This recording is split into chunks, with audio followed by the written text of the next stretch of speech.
Let's get deep and dirty into scenarios.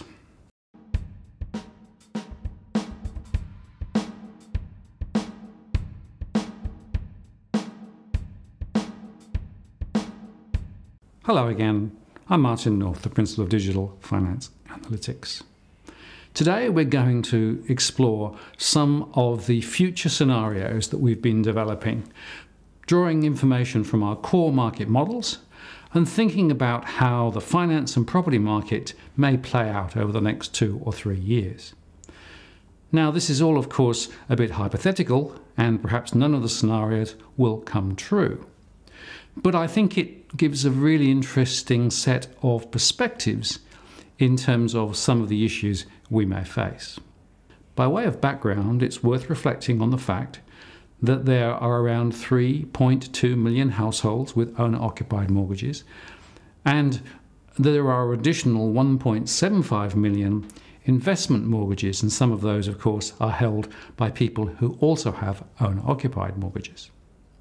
Another figure to bear in mind is the $1.7 trillion of mortgages outstanding. And based on our modelling, at the moment there are around 925,000 households across Australia who we judge to be in mortgage stress. In other words, they don't have enough income coming in to service all of their outgoings and to meet their mortgage repayments as they fall due. So we can now think about how things may play out. In my first scenario, which I've called pretty much business as usual, we've assumed that credit growth will continue to ease. Over the next 12 months, it'll be down between 5 and 8%. And we've assumed that home prices will slide on average between 5 and 10% across the country over the next 12 months. We also think that interest rates in this scenario will stay roughly where they are, because whilst interest rates overseas may be going up, in this scenario, we're assuming that we'll be relatively insulated from those. And we're assuming that employment will continue to look pretty good and unemployment rates won't rise much higher than where they are currently. So in this scenario, what's likely to happen? Well, we think there are going to be more households who will continue to struggle to meet those mortgage repayments. And in this scenario, we think that the losses to the banks will go from around 2 basis points on the portfolio, which is extremely low, to about 4 basis points. Now, 4 basis points is relatively manageable. And so whilst the banks will find that their profitability will be somewhat clipped, we don't think this leads to a dramatic outturn. And it could well be, in this scenario, that interest rates are lowered a little because the RBA might take rates lower to try and provide some support, because their basic philosophy is still to use household consumption as the main growth engine for the economy.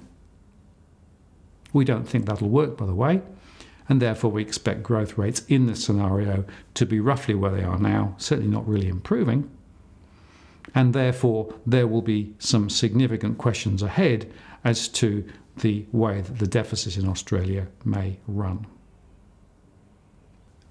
In our second scenario, which we've called things can only get better, interest rates start to rise. They rise not because the Reserve Bank moves its rates, thanks to the fact that the Federal Reserve will be lifting rates in the US. Now, as rates rise in the US, that will flow through into Australia, and initially what we will see is the exchange rate here sliding down, which may improve the chances of exports, but will actually import inflation into Australia. As a result of that, the chances are that the Reserve Bank will need to respond by lifting rates a little. Now, those interest rate moves, either directly from the Reserve Bank or indirectly via the capital markets, will put upward pressure on mortgage rates. And in this scenario, we expect mortgage rates to rise between 50 and 100 basis points, or 0.5% and 1% over the next 12 months. Now, that moves the number of households in financial difficulty from 925,000 to close to 1 million households. In this scenario, we expect credit growth to drop between 10 and 15% over the next 12 to 18 months. And we expect home prices to slide between 10 and 15% over the same period. But one of the critical questions will be the loss rates, because our modelling suggests that moving from around 2 basis points currently, we could see loss rates up in the 5 to 7 to 8 basis point range. Now that would begin to have a significant impact on the banks and would have an impact on their ability to handle those losses in an orderly fashion. Whilst we would expect the banks to be able to manage this sort of accelerated loss, it would have a significant impact on profitability and on the medium-term momentum in the banking sector. Our next scenario, which is not quite a doomsday scenario, but it's beginning to move in that direction, would be where those forces from the international capital markets are stronger. But also now, as rates rise in the US, we start to see delinquency rates rising in the US. And therefore the impact will be to see more companies in the US having difficulty managing their own financial situation. That will perhaps have a more profound impact on the capital markets, and there will be more of a flight to quality, and therefore we would expect investment in Australia to become even more limited. And in this scenario, we would expect to see a flight to quality. That could be to gold, it could be to the US dollar. But certainly our expectation is that prospective investors in Australia will get flighty and will move capital away. Now, in that scenario, we would expect that interest rates would have to be put up faster in Australia. Firstly, to be able to counter the movements in the exchange rate, and secondly, to try and attract and to retain investment into Australia. So in this scenario, we think interest rates could be perhaps 2% higher in 12 to 18 months. Now, in that scenario, the 925,000 households in mortgage stress go closer to 1.25 million. And a considerable number of those then start having difficulty not only in managing their cash flow, but essentially now begin to default. And those defaults rise, and as they rise, the impact to the banks will be losses moving from 2 basis points to between 12 and 15 basis points. Now that is enough to be considerably difficult for the banks to manage over the medium term. And whilst they have better capital buffers than they had 4 or 5 years ago, this would be very uncomfortable for the banks. They would definitely have some difficulty to manage this effectively. The other point I think it's worth making is that we've parsed out the defaults between those in the owner-occupied sector and those in the property investment sector, because in this scenario we see property prices perhaps drifting down 20% or more over the next 12 to 18 months. And our final scenario, which we've called Armageddon, is essentially everything goes wrong at the same time. So not only does the interest rates rise in the US, but we start finding further geopolitical instability, perhaps from the Asian area, maybe North Korea. Perhaps the trade wars get more intense. And as a result of that, essentially the pressure on the economies around the world really starts ramping up towards that we saw last in 2006 and 2007. Now, in this scenario, unemployment is going to rise in Australia quite fast. And as unemployment rises, the number of defaults will rise very significantly. So we're looking at the moment of around 50,000 households defaulting over the next 12 months. In this Armageddon scenario, we're looking at somewhere like 250,000 to 300,000 households essentially defaulting over the 2 to 3 year period ahead. That would put considerable pressure on the banks and their ability to handle this.